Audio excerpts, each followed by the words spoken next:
मंत्री तलसानी श्रीनिवास यादव ने कहा है कि बोनालू उत्सव के लिए निजी मंदिरों को वित्तीय सहायता प्रदान करने का श्रेय तेलंगाना सरकार को जाता है। मंत्री ने चारमीनार में संयुक्त मंदिरों के जुलूस में भाग लिया। इस जुलूस का इतिहास बहुत ही पुराना है। मुख्यमंत्री सीएम केसीआर के निर्देश अनुसार सरकार ने महीने भर के बोनालू उत्सव के लिए सभी इंतजाम किए हैं। उन्होंने कहा है कि सरकार ने बोनालू के लिए 15 करोड़ रुपए जारी किए हैं। सरकार इसे राज्य के पर्व तौर पर मना रही है। उन्होंने कहा है कि भव्य शोभा यात्रा देखकर उन्हें बहुत खुशी हुई। तेलंगाना संस्कृति का आईना बोनालू उत्सव कई देशों में मनाया जाता है।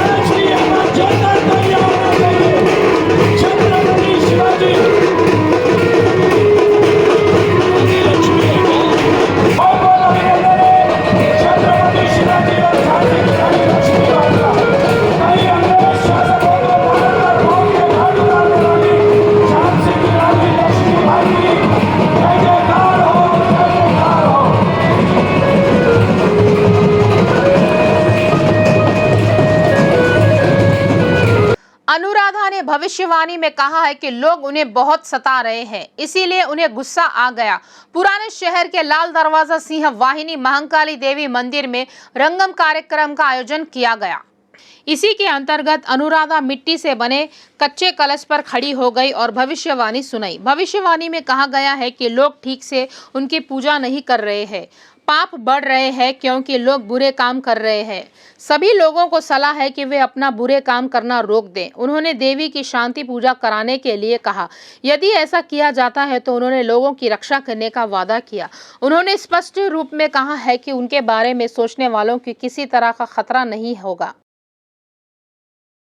मंत्री हरीश राव ने मंत्री विधायकों व अधिकारियों के साथ आयोजित बैठक में कहा है कि ब्लड कंपोनेंट्स ब्लड सेपरेटर्स द्वारा रक्त देने को लेकर चिकित्सा विभाग के अधिकारियों को तैयार रहने के आदेश दिए गए हैं। बुनियादी तौर पर लोगों के सहयोग से पंचायत राज म्युनिसिपल शाखा के साथ मिलकर एंटी लावा एक्टिविटी अमल में लाने, मच्छरों के बढ़ने पर सावधानियां, बीमारियों के रोकथाम को लेकर भरसक प्रयास किया जा रहा है। कहीं से मामले सामने आते हैं तो लोगों को सरकार की ओर से बेहतर चिकित्सा उपलब्ध कराने हेतु सरकारी सभी तरह से तैयार है। उन्होंने कहा है कि किट्स भी अलग अलग तरह के होते हैं।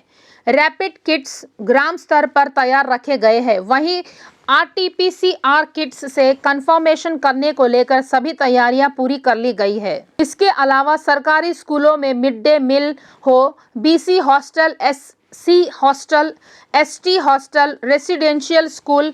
मंत्री गांगुला कमलाकर अच्छा गुणवत्तापूर्ण चावल सिविल सप्लाई अधिकारियों को आदेश दिया गया है। साथ ही सभी प्रकार के फूड गेन्स प्रमाणित होने को लेकर कलेक्टरों को आदेश दिया गया है। सभी हॉस्टल में जाकर आप खुद भोजन करें। छात्रों को अच्छा माहौल होना चाहिए। मंत्री ने कहा है कि क्वालिटी डाइट देने को लेकर कड़ी कार्रवाई करने को कलेक्टरों को कहा गया है। मिड डे मील्स हॉस्टल ग्रामीण सप्लाई अच्छी हो, मिशन भगीरथ पानी सप्लाई बिना प्रदूषित नहीं होने पर ध्यान दें। हेल्थ डिपार्टमेंट के कुछ सेफ्टी इंस्पेक्टरों को हर हॉस्टल जाकर जांच करने आदेश दिया गया है। पहले इसकी जरूरत नहीं थी, लेकिन अब यह जरूरी है।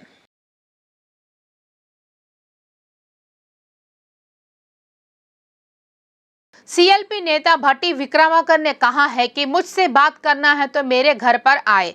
हमारे लिए पार्टी एक ही नहीं बल्कि भाईचारे की तरह रहते हुए काम करने की आदत है।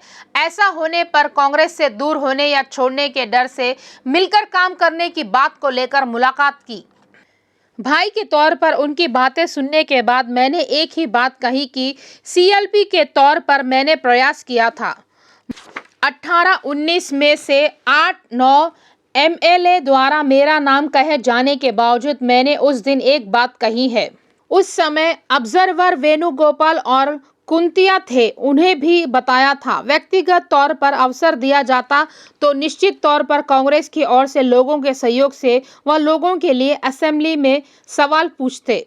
व्यक्तिगत तौर पर अवसर दिया जाता है तो निश्चित तौर पर कांग्रेस की ओर से लोगों के सहयोग से व लोगों के लिए असेंबली में सवाल पूछते हुए संघर्ष करेंगे और एमएलए को साथ लेकर चलेंगे। यह बात मैंने ऑब्जर्वर से कही थी। अगर मैं सीएलपी नहीं बन सकता तो सेकेंड ऑप्शन के तौर पर भट्टी विक्रमार्का अच्छे नेता हैं, अच्छे ऑरेटर है, वरिष्ठ नेता है, उनके पास सहनशीलता है और अच्छा व्यक्तित्व वाले व्यक्ति को देने पर मुझे कोई ऐतराज नहीं है।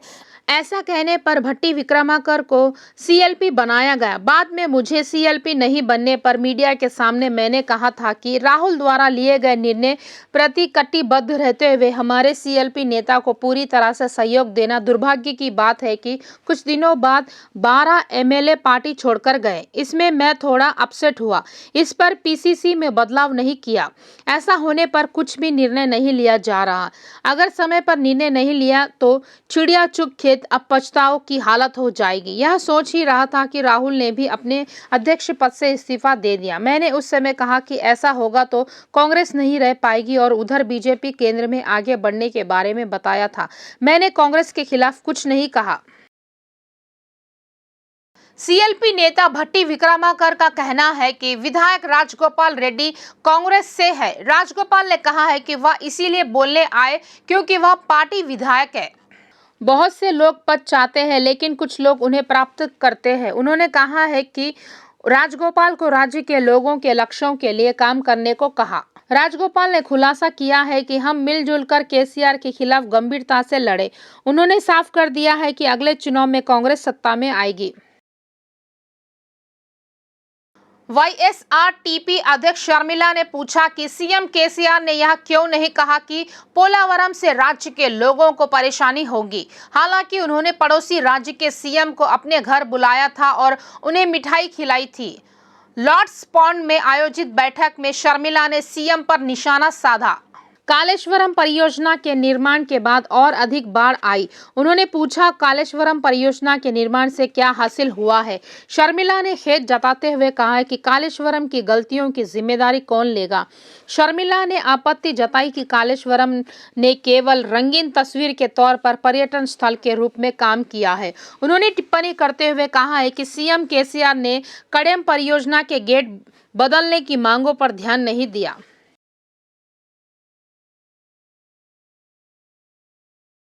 सुप्रीम कोर्ट कॉलेजियम ने तेलंगाना हाई कोर्ट के जजों के पदों के लिए या जजों के नामों की सिफारिश की है। उच्च न्यायालय के न्यायाधीशों के रूप में कॉलेजियम द्वारा अनुशासित लोगों में ईवी वेणुगोपाल, नागेश भीमपाका, पुल्ला कार्तिक, काजा शरद, जे श्रीनिवास राव और नामवारपू राजेश्वर राव शामिल है। कॉलेजियम ने मजिस्ट्रेटों के नाम केंद्र को भेजे हैं। केंद्र की मंजूरी के बाद नाम राष्ट्रपति की मंजूरी के लिए जाएंगे। राष्ट्रपति की मंजूरी के बाद उन्हें न्यायाधीश के रूप में शपथ दिलाई जाती है। भाग्यनगर में बोनालू उत्सव मनाया जा रहा है। आषाढ़ बोनालू उत्सव के दौरान श्री देवी की पूजा की जाती है और शहर के विभिन्न हिस्सों में फलाहार गाड़ियों का जुलूस निकाला जाता है। मंदिर समिति चेयरमैन धनराज की अध्यक्षता में जामबाग में आयोजित कार्यक्रम में ग्रेटर हैदराबाद कांग्रेस पार्टी के अध्यक्ष अंजन कुमार यादव और युवा नेता अनिल कुमार यादव शामिल हुए। वर्कता मैसम्मा देवी के दर्शन करने पहुंचे अंजन कुमार यादव ने पूजा के बाद फलहार लेकर निकाले जाने वाले जुलूस की शुरुआत की। देवी की वेशभूषा और ढोल ताजे से आसपास का इलाका गूंज उठा। मंदिर समिति अध्यक्ष धनराज ने अनिल कुमार यादव को सम्मानित किया। इस मौके पर अंजन कुमार यादव ने पोतराजू के साथ डांस किया।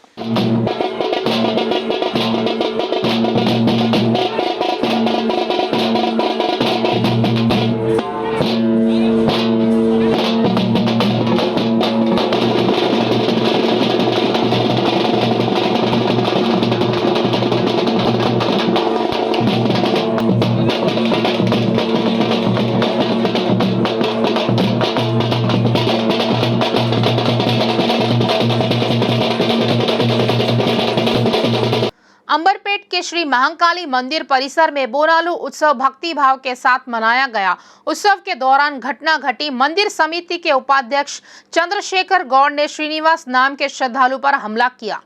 इस हमले वह गंभीर रूप से घायल हो गया। इस पर अंबरपेट पुलिस में शिकायत दर्ज कराई गई। तत्पश्चात श्रीनिवास ने मीडिया से बात करते हुए कहा है कि महाकाली मंदिर में हजारों की संख्या में भक्त आए हैं। इस पर इस तरह हमला करना कहां तक योग्य है। शीघ्र उनके खिलाफ मामला दर्ज करने की मांग की। मेडचल जिले के घटकेसर तहसीलदार कार्यालय में वीआरए ने धरना दिया है। कांग्रेस पार्टी मेडचल निर्वाचन क्षेत्र समन्वयक हरिवर्धन रेड्डी ने वीआरए के समर्थन में हड़ताल में भाग लिया। इस अवसर पर उन्होंने मांग की है कि वीआरए के लिए वेतनमान तत्काल लागू किया जाए और जो इसके लायक है उन्हें पदोन्नति प्रदान की जाए। हरिवर्धन रेड्डी 55 वर्ष से अधिक आयु के वीआरए के लिए वारिसाना नौकरी और मृतक वीएआर के लिए उनके परिवारों में अनुकंपा नियुक्तियां चाहते हैं। इस कार्यक्रम में कांग्रेस पार्टी के नेताओं और कार्यकर्ताओं ने भाग लिया। कवाड़ीगुड़ा भाजपा अध्यक्ष महेंद्र बाबू ने द्रौपदी मुर्मू के राष्ट्रपति पद संभालने वाली पहली आदिवासी बनने पर खुशी जताई। आदिवासी उम्मीदवार का भारत के 15वें राष्ट्रपति के रूप में शपथ ली है। इस मौके पर सरकारी दफ्तरों में राष्ट्रपति द्रौपदी मुर्मू की तस्वीरें भेंट की। गांधीनगर पीएसडीआई प्रमोद ने एसएसआई काव्या को मुर्मू के चित्रपट दिए। इस कार्यक्रम में स्थानीय कॉर्पोरेटर कुमारी रचना, वेंकटेश, रमेश, राम, रंगराजू गौड़ सहित अन्य ने भाग लिया। हाईकोर्ट के अधिवक्ता पिट्टा श्रीनिवास रेड्डी ने कहा है कि मुलुगु जिले के वेंकटपुरम में सैकड़ों एकड़ जमीन को कुछ लोगों ने झूठे दस्तावेजों के साथ जब्त किया है, जबकि इस अवैध कब्जे के मामले की जांच की जाए। उन्होंने कहा है कि उन्होंने इसी मुद्दे पर सुप्रीम कोर्ट के मुख्य न्यायाधीश और उच्च न्यायालय के मुख्य न्यायाधीश को एक याचिका सौंपी जाने की बात कही है। शहर में उनके कार्यालय में आयोजित एक बैठक में उन्होंने इन विवरणों का खुलासा किया। वाजेदू मंडल के वेंकटापुरम ग्राम पंचायत में 1/70 अधिनियम के खिलाफ आरोप है कि अधिकारियों ने कुछ वर्षों के लिए गैर आदिवासियों को सैकड़ों एकड़ भूमि के लिए अवैध मालिकाना हक दिया है। प्रसिद्ध मानव संसाधन प्रबंधन सॉफ्टवेयर एडीपी इंडिया ने HICC हैदराबाद में अपना 23वां कंपनी दिवस मनाया। एडीपी के मुख्य संचालन अधिकारी जॉन ऑयल की उपस्थिति में कोविड के कारण 2 वर्षों से काम कर रहे 4000 से अधिक सहयोगियों की प्रतिबद्धता, सहयोग और विकास के लिए प्रतिष्ठित कार्यक्रम शुरू हुआ। इस संदर्भ में उनका कहना है कि वह कर्मचारियों की आवश्यकता को पहचानते हैं। एडीपी इंडिया का वार्षिक कंपनी दिवस कर्मचारियों को एक साथ लाने में मदद करता है। उन्होंने कहा है कि इन समारोह का आयोजन उन सहयोगियों के प्रयासों को मान्यता देने के लिए किया जाता है जिन्होंने कंपनी के विकास में योगदान दिया है।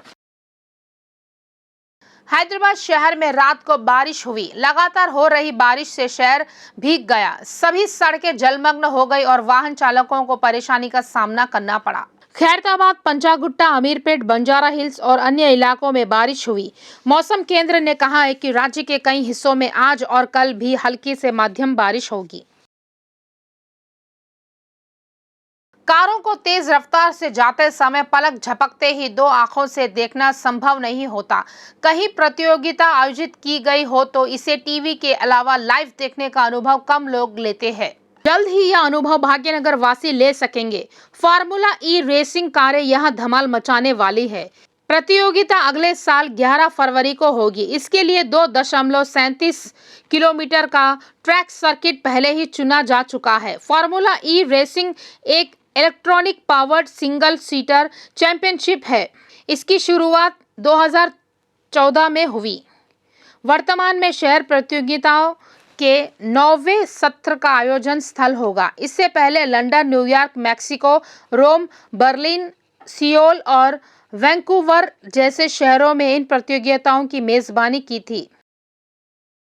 तेलंगाना में रोजाना 500 से ज्यादा कोरोना के मामले सामने आ रहे हैं। पिछले 24 घंटे में 28,306 सैंपल की जांच की गई और 581 पॉजिटिव केस सामने आए। सबसे ज्यादा 227 नए मामले हैदराबाद में सामने आए।